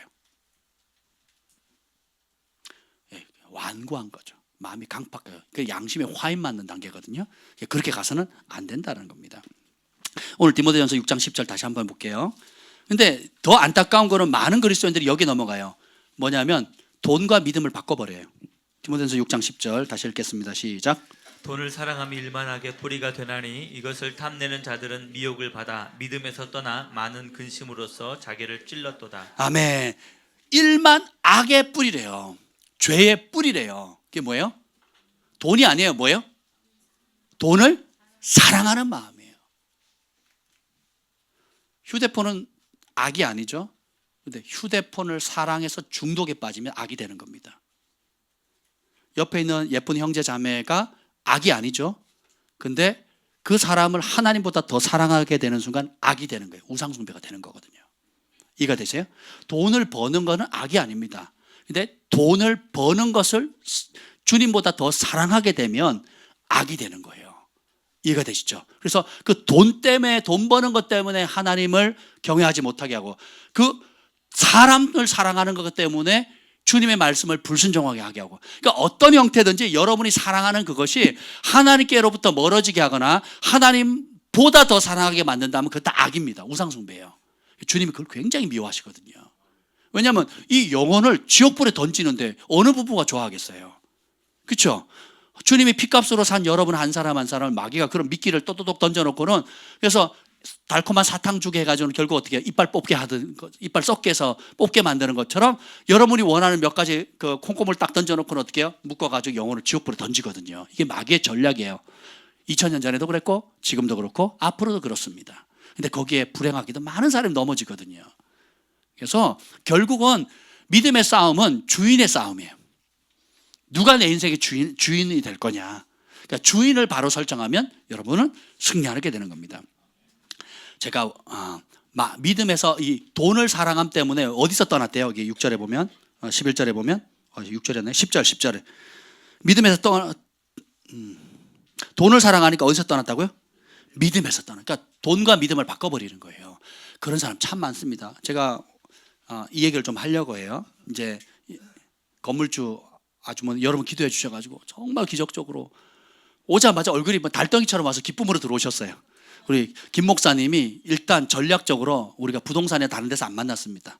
우리가 기도하는 곳이잖아요. 전략적으로 이리 오시라 그랬어요. 그래가지고 들어올 때부터 얼굴이 막 달덩이처럼 밝아 계시더라고요. 그러면서 이제 이런저런 얘기를 말씀을 하시는데 그러니까 제가 두 가지 깨달은 게 있습니다. 그 중에 하나가 뭐냐면 굉장히 부자시거든요. 부자가 참 검소하다 이런 생각이 들었어요. 우리가 선입견 같듯이 그냥 막 쓰고 막 함부로 쓰고 이러지 않더라고요. 그러니까 굉장히 돈에 대해서 철저하고 아끼고 쓸데없는 데 돈 안 쓰는 거예요. 그러니까 넉넉하면 그냥 뭐 툴툴툴 이렇게 안 한다니까요. 그러니까 오히려 철저하게 관리했기 때문에 그 부를 유지하는 거예요. 그리고 부자가 됐을 때도 그 습관이 그대로 있는 겁니다. 낭비하거나 허례하지 않더라고요. 거기에 도전을 받았고, 두 번째는 뭐냐, 이분이 젊은 날에부터 여성 사업가였거든요. 그 자기 간증을 하시더라고요. 젊은 날 사업을 했는데 예수님 믿게 됐대요. 그러면서 이렇게 얘기를 했대요. 사업을 하려다 보니까 이제 거래처를 열어야 되잖아요. 거래처를 열면 나만 하는 게 아니라 경쟁업체가 있잖아요. 그러니까 자연스럽게 경쟁업체를 이기려면 뭘 해야 됩니까? 뇌물을 줘야 되거든요. 그때 이렇게 기도했대요. 그분이 여러 차례 뭐라 하냐면, 하나님 저 사랑하시죠? 근데 나 이거 꼭 계약 성사시켜야 되는데 뇌물을 안 줄 수가 없어요. 이거 딱 한 번만 눈 감아주세요. 하실 수 있죠? 정말 귀엽게. 그래서 뇌물을 줬어요. 성사가 됐을까 안 됐을까요? 됐어요. 할렐루야. 그래서 사업이 확장됐습니다. 그러니까 그 다음에 또 이제 좀 더 확장되니까 더 큰 건을 따내려니까 어떻게 해요? 더 큰 뇌물을 줘야 되겠죠. 그렇게 하는 겁니다. 그렇게 해서 사업 따고 돈을 벌었습니다. 그래서 지금 72세가 됐어요. 되게 정정하시더라고요. 근데 이번에도 뭐라 그러냐면 지금도 어떻게 하면 지금 그럼 몇 년이야? 한 50년 전부터 했던 그 습관 있잖아요. 하나님 나 사랑하는 거 맞죠? 그러니까 나 이거 꼭 성공해야 되니까 계약 따내야 되니까 딱 한 번만 눈 감아 주세요. 그러면서 뭐라 그래요? 그러면서 뇌물을 또 매기는 겁니다. 성경에서 뇌물 많이 매기라 그랬습니까? 뇌물은 의인의 눈을 가린다 그랬거든요. 그렇죠? 뇌물 주지 말라 그랬단 말이에요. 그건 거짓의 아비가 하는 거. 그러면 정당하게 수고해서 다른 사람이 누릴 권리를 내가 편법으로 빼앗는 거거든요. 죄입니다. 굉장히 큰 죄거든요. 그러니까 거짓말하는 죄고 남이 누릴 권리를 내가 훔쳐오는 거예요. 도적질입니다. 도적질. 뇌물은 합당치 않은 거거든요. 근데 20대 때 했던 그 습관이 7순이 넘도록 똑같아요. 막 소름 돋더라고요. 그러면서 뭐라 하냐면 이제는 이제 교회를 방학한 지 1년 됐대요. 1년. 그리고는 이제 사주팔자 공부하고 있고요. 교회 별로 흥미가 없대요. 그리고 1년간 방학했는데, 그러니까 그 방학하면서 뭐 했냐? 그럼 내가 착한 일 해야죠. 장애인 시설에 가서 도와보기도 하고 명상도 해보고, 그리고 뭐 미래학자들의 책을 다 읽어서 미래에 어떻게 될 건지 막 이런 것도 공부해 보시고, 그런데는 하나님과 교제는 관심이 없습니다. 오로지 돈이에요. 젊은 날부터 뭐냐면 돈이면 다다 그랬어요. 그런 선택하는 삶을 안 바꾼 겁니다. 그리고는 어떻게 해요? 주 앞에 설 날이 지금 가까웠잖아요. 7순이 넘으시면 이제 인생을, 근데 되게 정정하시니까 감사하더라고요. 근데 주 앞에 설 날이 가까운 지금도 뭐예요? 돈이면 다래요. 그거를 3명의 목사님들 앞에서 당당하게 얘기를 해요. 전에 직분이 뭐였냐면 권사님인가요? 지금도 직분은 권사님이십니다. 근데 뭐예요? 교회는 관심이 없대요. 오로지 뭐에 관심 있어요? 돈에 관심 있대요. 잠언서 28장 9절에 보면 사람이 귀를 돌려 율법을 듣지 않으면 그의 기도는 가증하니라. 이 말은 뭐냐면 기도도 합니다. 그리고 종교 활동을 해요. 근데 하나님의 법에서부터 귀를 돌린다는 건 안 듣겠다는 거거든요. 그러니까 하나님의 법, 뇌물 쓰지 말라, 안 듣겠다는 거예요. 그리고 어떻게 해요? 뇌물 쓰는 겁니다. 그러면서 잘 되게 해달라고 기도하거든요. 하나님 보시기에 뭐예요? 가증하다 그러는 거거든요. 우리가 신앙생활, 이 교회가 지금 여러분이 거쳐왔던 수많은 교회들 한번 돌이켜 보세요. 어떻게든 내가 원하는 걸 이루면 된다는 게 지배적으로 깔려 있거든요. 이게 죄입니다, 죄. 전도서 5장 1절 2절에 보면 너는 하나님의 집에 들어갈 때 내 발을 삼갈지어다. 가까이 하여 말씀을 듣는 것이 우매한 자들이 재물을 드리는 것보다 나으니 그들은 악을 행하면서도 깨닫지 못함이니라. 하나님의 집에 들어갈 때 발을 삼가라, 주의하라는 거예요. 자신의 발에 더러운 게 묻었는지 살펴보라는 겁니다. 왜냐하면 가까이 하여 말씀을 듣는 것이 우매한 자들, 잡읍시다. 하나님의 집에 들어가는데 재물을 드린대요. 드려요, 안 드려요? 헌금한다는 거예요. 그러면서 어떻게 해요? 아버지 집에도 마음껏 들락날락 합니다. 근데요, 악을 행하고 하나님의 법을 귀담아 듣지 않으면서도 어떻게 해요?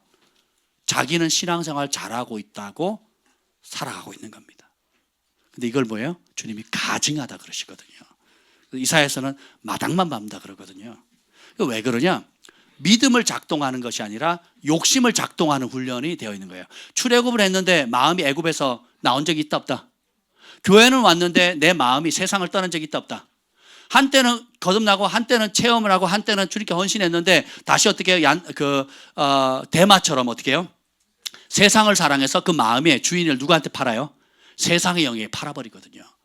근데 이거 그래서 근신하라, 깨어라, 마귀가 우는 사자와 같이 두루 다니면서 삼킬자를 찾고 있다는 거예요. 그래서 우리가 이 연단은 통과하는 것이 아니고 죽는 날까지 겸손의 겉옷을 입어야 돼요. 주님 없이 살 수 없어요. 오늘도 주님의 은혜가 필요합니다. 그래서 주기도문의 마지막이 뭡니까? 우리를 시험에 들게 하지 마옵시고 다만 악에서 구하옵소서. 나는 이만한 믿음인데, 나는 이만큼 성경 읽었으면 돼, 나 이만큼 기도했으면 됐으니까 시험에 안 들어라고 할 자가 있다 없다? 없다라는 거예요. 우리는 끊임없이 언제 안전하냐? 주님 앞에 붙어 있을 때 안전해요. 주님을 의지하면 안전합니다. 그럼 사망의 음침한 골짜기에도 안전해요. 근데 아무리 내가 철옹성 같은 성을 둘러싸 있다 할지라도 나는 충분한 재산도 있고 충분한 영향도 받을 복을 다 받아서 더 이상 필요한 게 없어 할 정도로 만족한다 할지라도 주님을 의지하지 않는 사람은 굉장히 영혼이 위험한 상태에 놓여 있다라는 겁니다. 마귀의 밥이 되거든요. 꽃은 향기를 내게 되거든요. 그리고 썩은 음식도 악취를 풍기게 돼 있거든요. 그러니까 귀신은 영물이라, 영적인 존재라 향기도 맡고 악취도 맡아요. 특히 이제 무당들이 예수님께로 돌아오면 점치러 오는 사람들 가운데 가끔 이제 믿는 사람이 오면 두 가지를 본대요. 이마에 십자가가 보이거나 아니면 그 위에 빛이 있대요. 그래서 믿음이 좋은 사람, 하나님께 헌신하는 사람 그 빛이 강하고요. 그렇지 않은 사람은 어떻게 해요? 그게 없다는 거예요. 교회 그냥 몸만 마당만 밟는 사람인지 진짜 그리스도인인지 딱 안다는 거죠. 저희 어머니가 아버지가 그 강원도 저희 태백에 살 때 태백산 무당들이 굉장히 유명했거든요. 그래서 꿀꿀하면 그 돈 3만 원 주면 10,000원에서 3만 원 주면 점을 줘요. 점을. 그래서 저희 아버지 보더니 당신은 물에서 나왔네요. 그러면 딱 놀라죠. 저희 할머니가 친할머니가 8남매 10남매를 낳았는데 전부 다 딸이었거든요. 그래서 어떻게 했느냐? 물에 가서 100일 기도를 해가지고 그 사이 임신을 해가지고 난 게 우리 아버지래요. 우리 아버지는 절대로 누굴 섬겨요? 물귀신 섬기는 거예요. 물귀신. 종교가 뭐냐 그러면 불교래요. 이해가 되시죠? 예, 그랬었단 말이에요. 그 당시. 그리고 어머니는 또 점심은 나오고 동생은 점심은 딱 나오는데 제 이름을 딱 댔더니 뭐라 그러는 줄 아세요? 교회 다니죠? 어떻게? 점괘가 안 나온대. 첫째, 안 보인다는, 가려진다는 거예요. 두 번째는 뭐냐면 얘 자식을 하려면 두 가지 방법을 선택하래요. 교회를 못 다니게 하든지 당신 자식 아닌 걸로 취급하라고. 굉장히 성경적이죠. 그 얘기를 우리 어머니 점치고 와가지고 저한테 얘기해 주실 때 얼마나 은혜가 되는지. 야, 귀신도 귀신같이 알아보네. 되게 기분 좋았습니다. 여러분, 귀신도 하나님이 살아계신 줄 알고 벌벌 떨거든요. 우리가 주의 두려우심을 알아야 돼요. 주의 두려움을 모르니까 이 할머니처럼 7순이 넘도록 그 남부를 따님은 대기업의 중직이래요. 그러니까 하나님 복을 주셨고 땅의 복을 마음껏 받았고 이런 건물이 여기 뭐라 그러죠? 저당금 아니 무슨 그 있잖아요. 빚 걸어놓고 하는 거 뭐라 그래요? 이 건물이 깨끗해요. 근저당이 하나도 없어요. 근저당이 하나도 없다니까요. 여러분 건물 가운데 근저당 안 잡혀 있는 건물이 거의 없거든요. 깨끗한 건물이에요, 이 건물. 이것만 팔아도 얼마입니까? 여러분 오늘 이 주인이 마음 은혜를 받으셔가지고 우리 안동배 형제님 이 건물 당신에게 드립니다. 그럼 어떻게 하겠어요? 할렐루야. 요거 팔면 평생 먹고 살아요, 평생. 요 건물 하나만. 근데 이런 건물이 여러 개 있으시거든요. 한번 생각해 보세요. 근데 뭐라 그런지 아세요? 돈이 없대요. 내가 조금 빚이 있는데 그 갚아야 돼서 월세를 목사님 죄송합니다. 제가 월세를 좀 내려드렸는데 못 깎아드립니다. 저도 좀 어렵거든요. 제가 이 얘기를 어디서 들었느냐? 세제 빌딩에서 또 들었거든요. 목사님 제가 너무 어려워서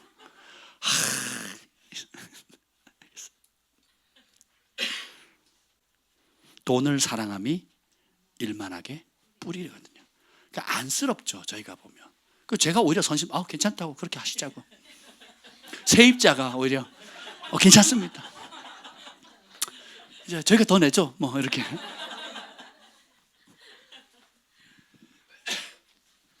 세상에서 가장 슬픈 이야기가 있어요. 그게 디모데전서 4장 1절입니다. 디모데전서 4장 1절 읽어봅시다. 저희가 이 말씀 읽으면서 참 눈물이 날라 그러더라고요. 디모데전서 4장 1절 시작. 그러나 성령이 밝히 말씀하시기를 후일에 어떤 사람들이 믿음에서 떠나 미혹하는 영과 귀신의 가르침을 따르리라 하셨으니. 아멘. 자, 믿음에서 떠났다라고 하는 말은 믿음을 가진 적이 있다는 거예요, 없다는 거예요? 자, 글로벌 파이어 교회에 있다가 떠났어요. 그럼 글로벌 파이어 교회에 있었다는 거예요, 간 적이 없었다는 거예요? 자, 그럼 믿음에서 떠났다고 얘기하는 것은 믿음이 있었던 거예요, 가짜 믿음이에요, 진짜 믿음이에요?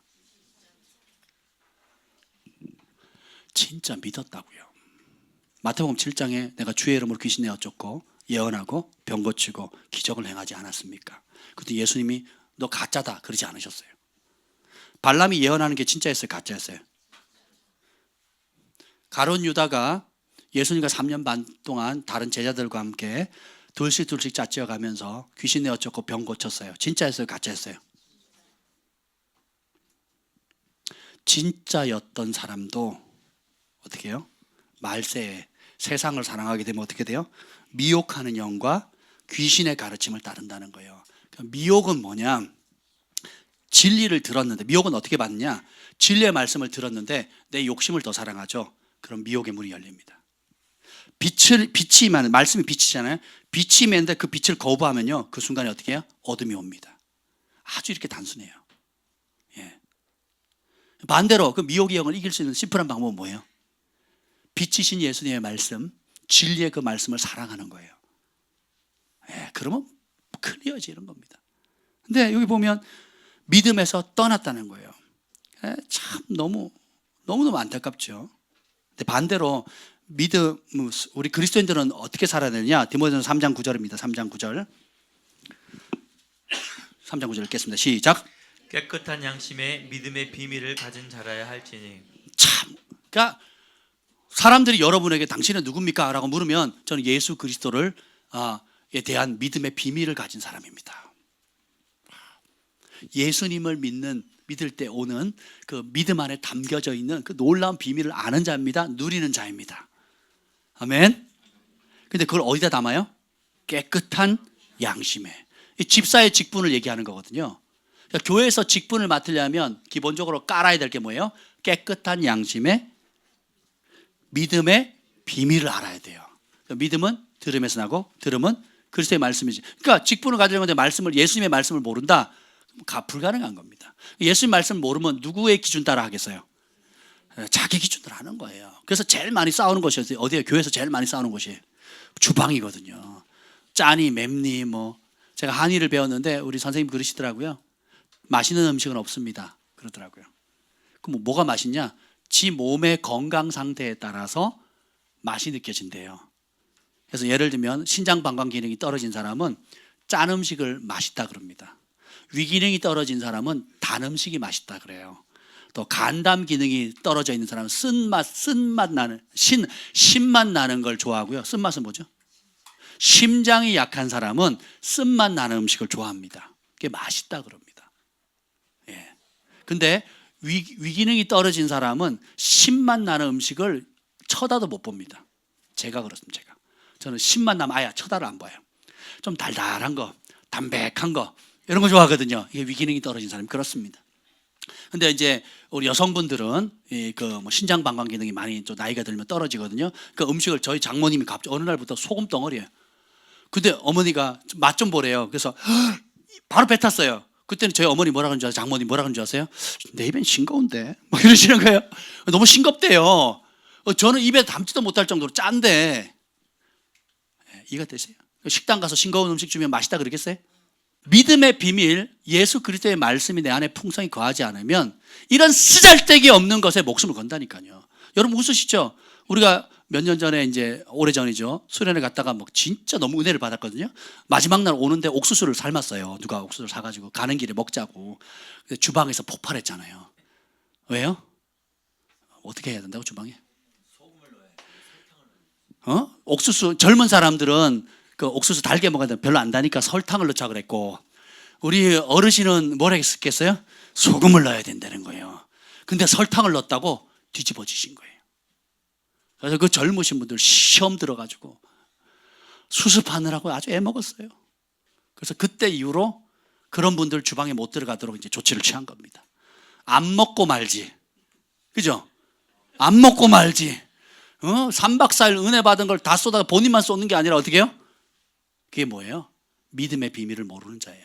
그럼 뭘 따라합니까? 본능과 습관과 자기 의를 따라 사는 거죠. 웃을 일이 아니라니까요, 여러분. 웃을 일이. 예, 웃을 일이 아니에요. 그 정도로 우리가 성령 말씀에 사로잡히지 않으면 본능 때문에 그러니까 하나님의 집과 하나님의 백성을 회파하고 무너뜨리는 일은 마귀의 밥이 되는 거예요. 그래서 정신을 바짝 차리셔야 된다는 겁니다. 아멘. 그래서 디모데전서 3장 13절 믿음의 비밀을 가져야 되는 이유가 나와요. 3장 13절입니다. 시작. 집사의 직분을 잘한 자들은 아름다운 지위와 그리스도 예수 안에 있는 믿음의 큰 담력을 얻느니라. 믿음 있죠? 담대함이 옵니다. 믿음 있죠? 사업가들이 담대하게 합니다. 어머니도 자녀한테 이끌리는 게 아니라 담대하게 이끌어가요. 또 여러분들이 세상을 살아갈 때 결정해야 될 뭐 요즘 아이들 뭐 먹을래 그러면 저는요 목사님이 알아서 고르세요. 저는 결정 장애가 있어요. 뭐 이러더라고요. 선택을 잘 못하는 거예요. 그러니까 그냥 휘말려 가는 겁니다. 남 뭐 찐빵 맞기 싫고 뭐 싫은 소리 듣기 싫으니까 또 책임지기 싫으니까 어떻게 해요? 그냥 알아서 하라고 이러거든요. 근데 어떻게 해요? 믿음의 비밀을 갖게 되면 우리의 삶의 모든 영역에 담대함이 생깁니다. 예, 그래서 그러면 담대해야 돌파하거든요. 그러니까 돌파의 직전에 담대함이 없으면요, 지금 지난 3년, 5년, 10년 수고한 것이 꽃을 피고 열매를 맺을 그 타이밍을 놓쳐버린다니까요. 하나님이 붙여준 사람 만나서 딱 뭔가를 잡아야 되는 상황인데 뒤로 물러납니다. 그리고 자기 연민에 푹 빠져버려요. 그 주신 기회를 놓쳐버려요. 결혼할 배우자가 앞에 나타났는데 못 잡아가지고 남에게 뺏기는 상황이 생기는 거예요. 모든 영역에 다 연결됐다는 거예요. 그러니까 평강을 빼앗겨버리면 담대함이 없어지거든요. 그러니까 그 담대함이 없어지면 어떻게 해요? 돌파를 못하게 됩니다. 그래서 꽃이 떨어지면 그 달에 열매를 맺어서 그걸 수확을 해야 되는데 수확해야 될 상황에 까마귀 와서 쪼아거나 도둑이 와서 그걸 훔쳐가는 겁니다. 그래서 하나님의 말씀에 대한 그 말씀에 대한 믿음이 견고하면 요동치 않습니다. 그래서 뚝심 있는 사람 있잖아요. 제가 어떤 결정을 해야 될 때 어떤 데는 굉장히 제가 평소에 유약해 보이는데 어떤 영역에서는 굉장히 뚝심 있게 나가거든요. 누구도 못 말려요. 저도 저 자신을 못 말릴 때가 있어요. 왜냐? 하나님이 주시는 어떤 확신, 또 분별했을 때 이거는 목숨 걸어야 되겠다. 주님 기뻐한다. 그럼 어떻게 해요? 앞도 뒤도 안 보고 그냥 갑니다. 이게 저에게 주신 은사 중에 하나거든요. 믿음 은사를 주님이 주셨거든요. 그러니까 남들이 못할 일을 하는 겁니다. 우리 정 목사님이 처음에 이제 계약하고 나서 제가 얘기를 했어요. 이 교회 이렇게 이전해야 되는데 정 목사님 어떻게 생각하십니까? 그랬더니 뭐라 그런 줄 아세요? 답이 없습니다. 그러더라고요. 답이 없다고. 그래서 답이 없죠. 정확히 보신 거예요. 정말 답이 없는 상황이에요. 근데 제 눈에는 답이 없는 게 답이에요. 믿는 자에게는 능치 못함이 없고, 그죠? 내게 능력 주신 자 안에서 내가 뭐 그게 그냥 내가 가지고 있는 확신이면 망하는 겁니다. 근데 제가 가진 확신은 뭐예요? 믿음의 비밀이거든요. 주님이 주신 약속의 말씀에 근거한 담대함이거든요. 그러니까 어떻게 돼요? 이건 하나님 우리 교회가 6년 동안 기도한 응답이다. 그리고 우리 교회를 위해서 딱 맞아요. 마음껏 부르짖고 기도할 수 있는 곳이고, 앞서 있었던 목사님 사모님이 이 교회를 너무 아름답게 꾸미셨고, 그리고 절호의 기회인 거예요. 근데 제가 보증금이 없는데요, 뭐 성도들이 힘들어하는데요, 또 리모델링 뭐 할 수가 없는데요, 또 우리 상황이 안 되는데요, 또 그럼 사택 옮겨야 되는데요, 뭐 이것저것 재고 계산하고 쭉쭉 하면 어떻게 되겠어요? 못합니다. 못하는데 믿음의 비밀을 아니까, 말씀의 능력을 아니까 어떻게 돼요? 그리고 그것이 평소에 연단받아 왔잖아요. 믿음을 계속 사용해 왔잖아요. 사용해 오니까 어떻게 해요? 이전에 한 번도 하지 않았던 차원의 믿음을 발휘하게 되는 거예요. 이해가 되시죠? 이전에 제가 이런 짓을 벌려본 적이 없어요. 이 교회를 할 때도 그렇게 하라 그랬는데 안 했다니까요. 2달 동안 가족들이 반대해가지고, 그럼 안 하겠다 그랬는데 강제로 떠밀려가지고 저희가 얼떨결에 한 거라니까요. 그럼 얼떨결에 떠밀려 한 사람이에요. 제가 여기가, 이 자리가. 그런데 그 일을 저지른다? 안 되는 거거든요. 누가 공짜로 와서 하래도 안 한다 그랬단 말이에요. 제가 공짜로 와서 하라고, 2천만 원 보증금 줄 테니까 그냥 공짜로 하시라고, 그래도 안 한다 그랬단 말이에요. 그런데 이런 1억이 넘는 일들을 벌리겠냐고 제가. 그죠? 제 친구가 그러더라고요.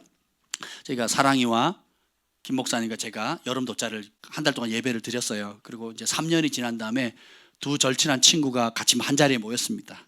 그러면서 그 목사님들이거든요. 뭐라 그러는 줄 아세요? 저보고 친구니까, 철수야, 왜? 야, 나 지금이니까 말인데 내가 솔직히 말하고 싶어. 그래서 뭐? 그랬더니, 야, 난 네가 미친 줄 알았다. 아니, 어떻게 강남 땅에 그 월세가 수백만 원이 되는 곳에 개척 멤버 한 명도 없이 그 딸내미랑 그 아내랑 셋이서 어떻게 덩그러니 개척을 하냐요. 그때는 뭐 웃었어요. 그리고 집에 와서 생각해보니까 막 소름 돋더라고요. 진짜 그렇더라고요. 안 그렇습니까, 여러분? 근데 한 말씀 하셨어요. 그렇게 하시면서 뭐라면, 하나님 뜻입니다. 제가 응답받았습니다. 하세요. 그리고 하나님 절대로 세 못 내거나 그렇게 할 일 없게 할 겁니다. 풍성히 주실 겁니다. 목사님 안에는 그런 기름 부음과 능력이 있습니다. 하나님 그렇게 부르셨습니다. 그리고 강남 스타일입니다. 그러시는 거예요. 그 마지막 말에 제가 이 강원도 산골짜기에 온 산골 소년에게 강남 스타일이라는 그 한마디에, 근데 말씀하신 그대로 됐어요. 홈스쿨링 해야 된다고 2번 말씀하셨거든요. 홈스쿨링 했죠. 교회 목사님은 부교육자 생활하면 안 됩니다. 개척하셔야 됩니다. 개척을 했죠. 그리고 절대로 부족함이 없고 차고 넘칠 겁니다. 그대로 되는 거예요.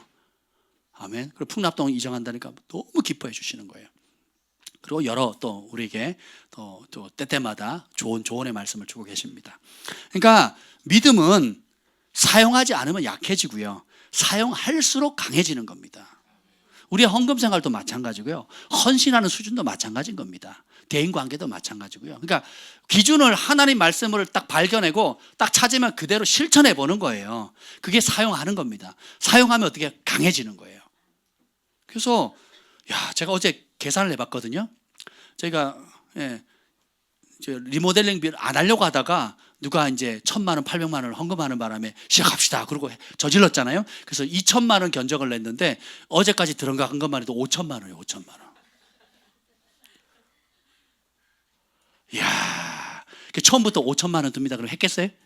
안 했죠. 근데 계속 믿음이 생기는 거예요. 주님 공급해 주세요. 넉넉히 주세요.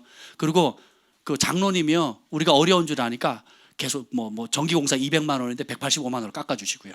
또 뭐도 얼마인데 계속 깎아주시는 거예요. 그리고 뭐도 깎아주시고 막.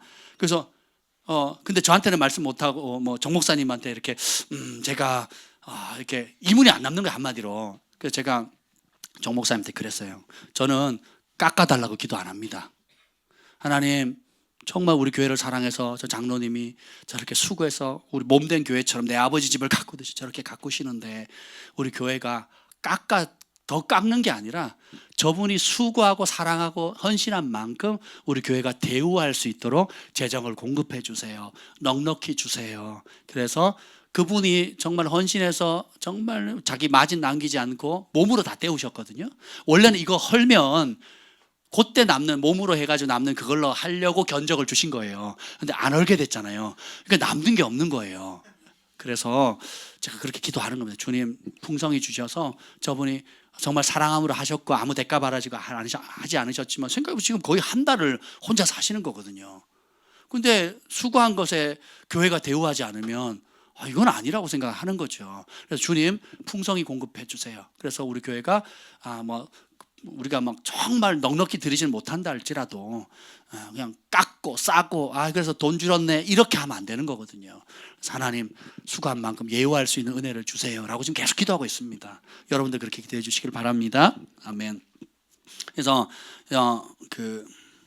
디모데전서 6장 12절 읽겠습니다. 읽고 11절 12절입니다. 11절 12절 시작. 오직 너 하나님의 사람아 이것을 피하고 의와 경건과 믿음과 사랑과 인내와 온유를 따르며 믿음의 선한 싸움을 싸우라. 영생을 취하라. 이를 위하여 내가 부르심을 받았고 망인 증인 앞에서 선한 증언을 하였도다. 아멘.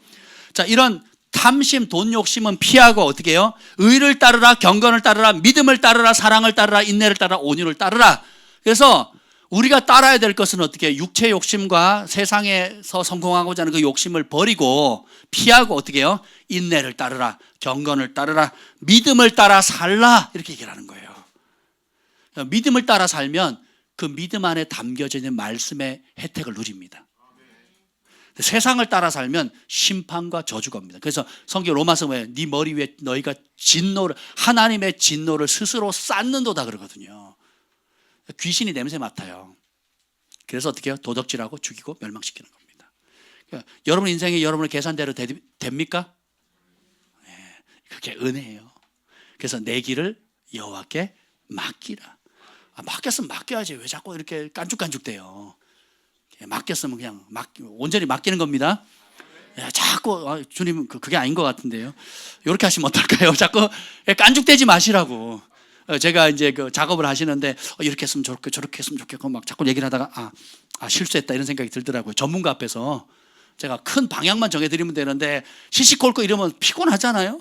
그러니까 그러면 안 돼요. 우리가 하나님께 맡겼으면 그냥 하나님께 온전히 의뢰함으로 나아가는 겁니다. 하나님의 미련함이 우리의 지혜보다 뛰어납니다. 그래서 유다서 1장 3절 읽고 마치겠습니다. 유다서 1장 3절. 유다서 1장 3절. 뒤쪽에 있어요. 뒤쪽에 요한 1, 2, 3 유다 나옵니다. 계시록 바로 앞이죠. 요한계시록 바로 앞에 유다서 1장 3절입니다. 시작. 사랑하는 자들아, 우리가 일반으로 받은 구원에 관하여 내가 너에게 편지하려는 생각이 간절하던 차에 성도에게 단번에 주신 믿음의 도를 위하여 힘써 싸우라는 편지로 너희를 권하여야 할 필요를 느꼈노니. 아멘. 그래서 우리가 이미 은혜를 받은 사람들에게도 믿음을 가지고 있는 사람에게 이 믿음의 도를 어떻게 해야 된다고요? 그냥 가지고 있는 게 아니라 돼요. 힘써 싸우는 영적 근력을 강화시켜 나가야 되는 거예요. 이해가 되시죠? 그래서 여러분 믿음은 가지고 있는 게 아니라 그랬어요. 자꾸 발휘해야 돼요. 실전에 써먹어야 됩니다. 기회가 있을 때 발휘하셔야 돼요. 기회가 있을 때 사용하셔야 돼요. 그래서 성경 보면 뒤로 히브리서 10장 30절에 보면 나의 의인은 믿음으로 말미암아 살리라. 또한 뒤로 물러가면 내 마음이 그를 기뻐하지 아니하리라. 그래서 믿음을 발휘해야 될 상황인데 믿음을 저버리고 도망가거나 뒤로 움츠러들어서 나 없지 하고 꽁처럼 머리 쳐박고 그냥 그 어려운 환경이 지나가도록 기다려서는 안 된다는 거예요. 그래서 여러분의 주신 하루하루가 믿음을 발휘할 수 있는 기회입니다. 그러니까 믿음의 근력을 강화시킬 수 있는 기회라는 거예요. 히브리서 11장 6절에 보면 믿음이 없이는 하나님을 기쁘시게 할 수 있다 없다? 없다. 히브리서 10장 39절 우리는 뒤로 물러가 멸망할 자가 아니요 오직 영혼 구원함에 이르면 믿음을 가진 자라. 그러니까 뒤로 물러나면 안 된다는 거예요. 돌파할 때 돌파해야 되는 것입니다. 히브리서 11장 13절 이 사람들은 다 믿음을 따라 죽었으니 히브리서 11장에 믿음의 영웅들이 나오거든요. 이분들은 믿음을 따라 살았고 그 다음에 믿음을 따라 죽었습니다. 그 믿음 때문에 살았고 믿음 때문에 목숨을 걸었어요. 그래서 그 믿음의 영웅이 되는 겁니다. 그래서 우리 인생은 베드로전서 1장 9절에 보면 믿음의 결국 곧 영혼의 구원함이라. 그래서 이 믿음은 끝까지 싸워야 되는 거예요. 다시 디모데전서 6장 12절 읽고 마치겠습니다. 6장 12절입니다. 시작. 믿음의 선한 싸움을 싸우라. 영생을 취하라. 이를 위하여 내가 부르심을 받았고 많은 증인 앞에서 선한 증언을 하였도다. 왜 믿음의 선한 싸움을 싸워야 됩니까? 똑같은 말, 그 다음 그걸 다르게 표현하면 영생을, 그러니까 믿음이 영생이라는 거예요. 영생이 믿음이라는 겁니다. 예. 그래서 14절 읽고 마칠게요. 시작. 우리 주 예수 그리스도께서 나타나실 때까지 흠도 없고 책망받을 것도 없이 이 명령을 지키라. 예수님이 다시 오실 때까지 이 명령 지키래. 어떤 명령? 믿음의 선한 싸움을 싸워라라는 겁니다. 영생을 취하라. 그래서 믿음은 발휘할수록 강해집니다. 사용할수록 빛나게 돼요. 우리가 이 교회가 여기서 이제 큰 한 텀을 마쳤습니다. 개척하고부터 지난 7년간 참 많은 하나님의 은혜가 있었고 또 어려움과 시련과 위기도 있었습니다. 예, 근데 의인이 넘어진다 할지라도 주께서 다시 일으키시고 또 긍휼의 하나님께서 붙들어 주셨기 때문에 저희가 여기까지 온 겁니다. 함께 해주신 여러분 너무 감사하고 또 이제 오늘 이제 밥 먹고 이사를 할 건데 그 이사하는 그 와중에 또 새로운 그 여호수아가 이제 광야 생활을 접고 가나안 땅의 정복 시대로 넘어가잖아요. 이렇게 새로 넘어가는 이 풍납동 성정에 대한 예언적인 축복이 너무 많습니다. 예, 많은 사람들이 오게 될 것이고 우리가 하나님 앞에 바로 서고 깨어 기도하게 되면 그 파장이 굉장히 클 겁니다. 예비된 많은 영혼들도 있고요. 이것이 우리 개인이나 교회를 넘어서서 도시와 국가 열방의 파장을 끼치게 되는 거거든요. 그리고 여러분의 삶의 수준도 요셉처럼 하나님의 은총이 임하는 거예요. 다른 차원으로 넘어가는 겁니다. 많은 것들이 예비돼 있어요. 예, 근데 그냥 주어지지 않는다는 겁니다. 믿음의 선한 싸움. 그러니까 믿음의 싸움이 최고로 선한 싸움이에요. 아멘. 그래서 믿음을 발휘하면 발휘할수록 더 강해지는 겁니다. 그래서 달란트 감추지 마시고 믿음을 발휘합시다. 너무 감사하지 않습니까? 우리 믿음의 선한 싸움을 싸우고 끝까지 우리가 승리했으면 좋겠습니다. 우리가 절대 양보하지 말아야 될 것이 주님을 향한 믿음, 하나님 주신 우리에게 주신 놀라운 선물인 이 믿음을 우리 함께 지켜나가도록 합시다. 아멘. 기도합니다. 주님 감사합니다. 오늘 우리에게 생명의 말씀 또 우리에게 구원 얻을 수 있는 믿음 주심을 감사합니다. 믿음 따라 살게 하시고 믿음을 가지고만 있는 것이 아니라 발휘하게 하시고 사용하게 함으로 더 강력한 믿음의 사람 되게 하여 주옵소서. 하나님 광야의 시대를 끝내고 이제는 모세의 바톤을 이어받은 여호수아가 가나안 땅에 정복하는 하나님 그런 거룩한 전쟁의 시대가 열렸던 것처럼 하나님 승리가 예비되었음을 감사합니다. 하나님 우리가 믿음으로 끝까지 선한 싸움 싸우게 하시고 영생을 취하게 하여 주옵소서.